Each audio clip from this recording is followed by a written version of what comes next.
Welcome to the Baxter Building. We make a point to do family dinner every week. Sunday at 7, on the dot, no matter what. We're all here.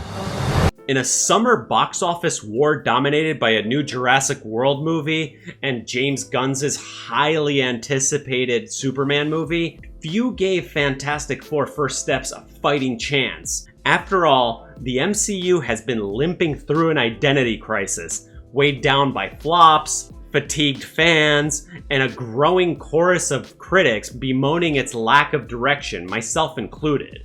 Add in swirling rumors of production woes, reshoots, girl boss discourse, and Pedro Pascal fatigue, and it felt like Marvel's first family was being set up to fail.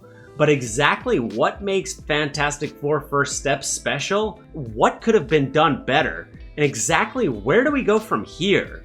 Join me, dear viewer, as I dive back into the dumpster fire that is Disney's Marvel. Before we dive in, make sure to hit that subscribe button and ring that notification bell too.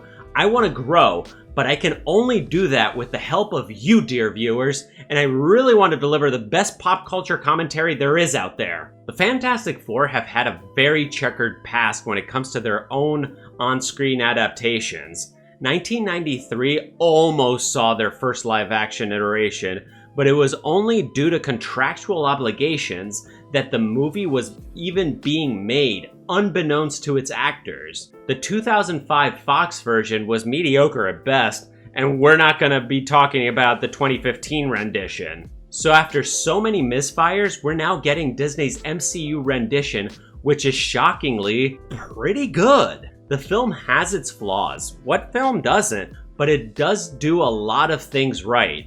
Here's just some of the ways that Fantastic Four First Steps fixes a lot of what was wrong with the MCU. Set on a retro-futuristic alternate Earth 828, Fantastic Four First Steps follows Reed Richards, Sue Storm, Johnny Storm, and Ben Grimm, already seasoned heroes and global icons, 4 years after their cosmic ray accident gave them superpowers. As Reed and a very pregnant Sue prepare for the birth of their child, a cosmic herald known as the Silver Surfer arrives to warn that Earth has been marked for destruction by Galactus, a world-devouring entity. In a desperate attempt to prevent catastrophe, the team rockets into space to confront him, only to be captured. Galactus offers a chilling ultimatum: hand over Sue's unborn child, whose cosmic potential he desires, or watch Earth be consumed.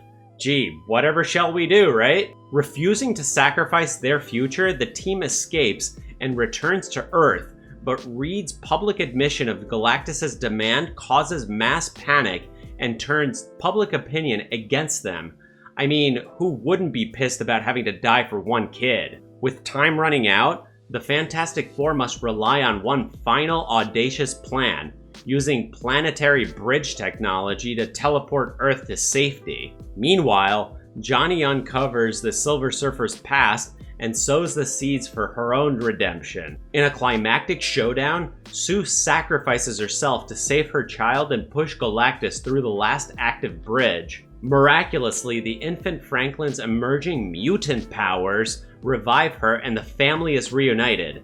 The film ends on a quiet note of hope, before a mid-credits stinger introduces a masked figure, Doctor Doom. The film opens with a streamlined, alternate Earth origin story that wisely skips the bloated exposition in favor of brisk world building. By the time the Silver Surfer crashes their celebrity-laden lives to announce that Galactus is coming to devour Earth, the tone is already set. This is a cosmic threat filtered through a family dynamic. And yes, there are flaws. The villains, Silver Surfer and Galactus, are visually compelling, but thematically a little bit undercooked. The third act felt to me to be chopped to fit a runtime mandate.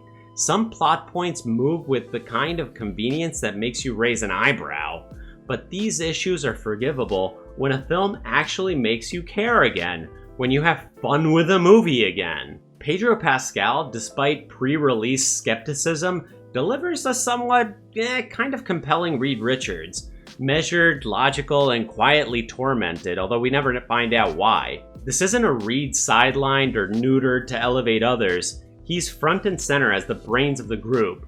even though Pedro fell just short of portraying his true genius. Meanwhile, Sue Storm is thankfully not the girl boss caricature the internet feared. Instead, she's a maternal, grounded figure played with restraint and strength. However, her feminine, more nurturing side from the comics is somewhat subdued. Their relationship dynamic, Reed, Sue, and their unborn child, anchors the film with emotional clarity, portraying the nuclear family in a positive light for once. And it's something the MCU and Hollywood in general has been sorely lacking. Johnny Storm, surprisingly, is less of the brash hothead from the trailers and more of an intuitive thinker. He even makes the key discovery that helps the team understand the Silver Surfer. Although I do wish he had some of the comedic relief that we saw in the comics over decades upon decades. The one gripe I had was that the Thing gets less to do, unfortunately, reduced mostly to grunts and punches, but he's not a joke character.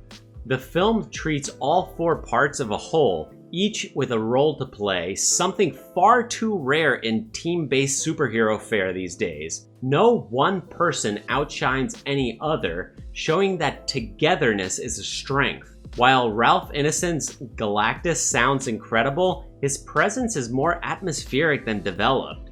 He's less of a character and more a cosmic plot device. I'm a huge fan of the comics, and I always equated Galactus as one of the big baddies of the Marvel Universe, along with villains such as Apocalypse, Doctor Doom, Thanos, the Red Skull, and the Green Goblin. But not all of those have been given their proper dues on screen. The MCU's biggest problem, by far outweighing the girl boss and Mary Sue tropes, has been underdeveloped villains. And this trend is continuing with Fantastic Four First Steps. The Silver Surfer, on the other hand, and now gender-swapped and liquid metal cool, has hints of a compelling backstory and internal struggle, but the film doesn't explore it deeply enough. Her redemption arc feels like it lost key scenes on the cutting room floor, and you get the sense that there's a longer, more character-rich version of this movie somewhere in the vault. Some people may have a problem with how they gender swap such an iconic character. However, I actually think it works way better this way. Because her redemption arc came from Johnny Storm appealing to her emotions, which would not have worked as well if it was a more logical male character such as Norrin Radd. And for those of you hating on Julia Garner, fuck you. She's a fantastic actress who has proven herself on The Americans, Inventing Anna, and her breakout role on Ozark. I mean, she was amazing on that show. Give her a break. Pedro Pascal, despite widespread skepticism before release, turns in a performance as Reed Richards that is measured, logical, and emotionally grounded, but ultimately falls short of capturing the character's true genius from the comics. Reed Richards is supposed to be one of the smartest beings in the Marvel Universe, rivaling or even surpassing Tony Stark, Bruce Banner, and Hank Pym. He's a polymath and a dimensional explorer who builds world-altering technology and solves cosmic-scale problems. Pascal's portrayal meets the basic criteria, but lacks the awe-inspiring intellect and presence that defines Reed.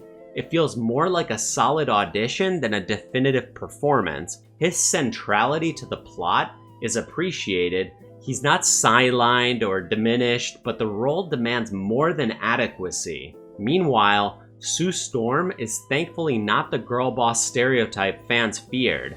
She's portrayed with restraint and quiet strength, providing a maternal anchor to the team, something sorely lacking in movies these days. However, her traditionally nurturing and feminine qualities are a bit muted. Together, Reed and Sue's relationship and their unborn child offer one of the film's rare emotional through lines, a refreshing depiction of a nuclear family in a genre increasingly devoid of such dynamics. Yet even with strong character beats, the film is marred by casting choices that feel driven more by political convenience than creative clarity. Great actors, wrong roles. So where do we go from here? Well, I think that the MCU is going to work off of the Onslaught storyline of the 90s, where Franklin Richards saves the Fantastic Four, Captain America, Iron Man, and the Avengers by placing them into a pocket universe in the Heroes Reborn storyline by master of comics art Jim Lee. I think that Franklin Richards will merge all timelines into one contiguous one, where we'll get a soft reboot of the entire franchise, possibly recasting everyone under the same umbrella. So Franklin Richards will be the tool that will unfuck 3 decades of movie rights floating from studio to studio, in a nutshell. A lot of pressure to put on a kid. Fantastic Four First Steps offers a bold, character-driven reboot. Throwing aside origin conventions, it focuses on relatable emotional stakes, family, sacrifice, faith in one another, set against a visually striking, retro-futuristic cosmos. While its antagonists feel underdeveloped, the central team shines, their bonds authentically portrayed as they're tested by existential danger. The film ends on a hopeful note though, keeping Marvel fans curious about what comes next. But what do you guys think about all this? Did you like Fantastic Four First Steps? And where do you guys see the MCU going from here? Please do let me know down below in the comments, and as always, hit that like button, ring that notification bell, and smash that subscribe button, and I'll see you in the next one. Okie dokie.